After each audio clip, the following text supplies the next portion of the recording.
Many thanks for joining us on Razep Africa this beautiful morning. I'll begin with the African news updates, and then we'll have Dr. Joy coming to the interview segment.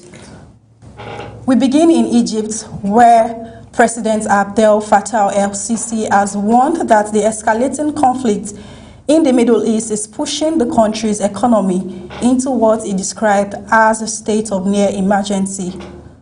Speaking at a military academy event, the Egyptian leader said the ongoing war involving the United States, Israel, and Iran could trigger sharp price increases in the import-dependent country.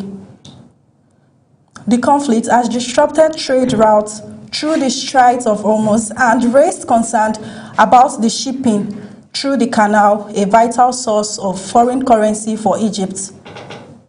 The Egyptian pound has already fallen to an 8-month low against the US dollar, having lost nearly 2/3 of its value since 2022, as authorities warn traders against price manipulation.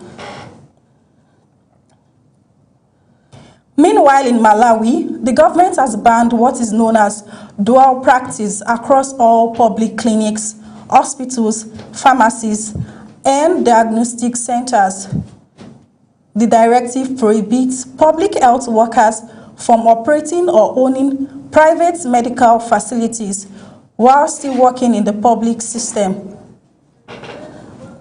Authorities say the decision follows an investigation that uncovered widespread corruption within public hospitals.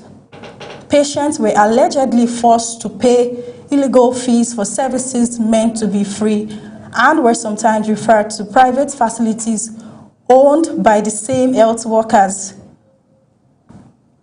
President Peter Mutharika said the ban is necessary to end abuses, including staff demanding informal payment, diverting patients to their own clinics, and even reselling medicines taken from public hospitals.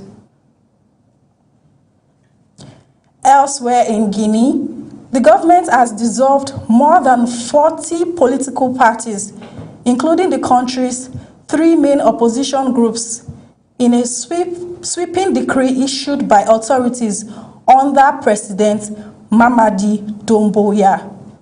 Officials say the parties were disbanded for failing to meet legal requirements governing political organizations.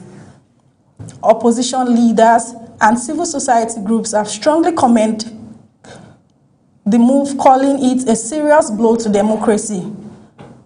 Critics say the decision tightens the junta control over the political space after the president, who seized power in a 2021 coup, was sworn in earlier this year, following a controversial election that barred key opposition figures. In the Democratic Republic of Congo, the armed forces say they have uncovered a hidden cache of weapons in conflict-prone Ituri province. The discovery was made at a mining site in Dugu territory after local residents alerted authorities to suspicious activity. The buried stash included grenades, AK-47 rifles, and hundreds of boxes of ammunition. Military officials believe the weapon may belong to a militaire linked to warlord Thomas Lubanga, who was convicted of war crimes by the International Criminal Court. In a related development, the United States has imposed visa restrictions on several senior Rwandan officials over their alleged role in fueling instability in eastern Congo. Meanwhile, in South Africa, women are increasingly turning to self-defense training as the country grapples with some of the highest levels of gender-based violence in the world.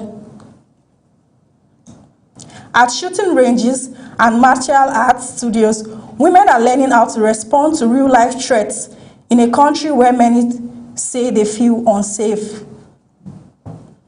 Data from the Human Science Research Council shows more than 35% of South African women have experienced physical or sexual violence, while the country's feminicide rate is estimated to be 5 times the global average. Advocacy groups say the growing interest in self-defense reflects both fear and a determination among women to reclaim their safety. And finally, in the Central African Republic, dozens of women marked International Women's Day by competing in an all-female canoe race along the Obangu River near the capital, Bangui. Thousands of spectators gathered along the riverbanks to cheer the teams as they paddled fiercely across the water. Participants said the race was meant to celebrate women's strength and show they are capable of excelling in activities traditionally dominated by men. Officials and supporters described the event as a joyful and empowering way to highlight women's achievements on the Global Day of Recognition. Welcome to Razep Africa, the heartbeat of the continent in one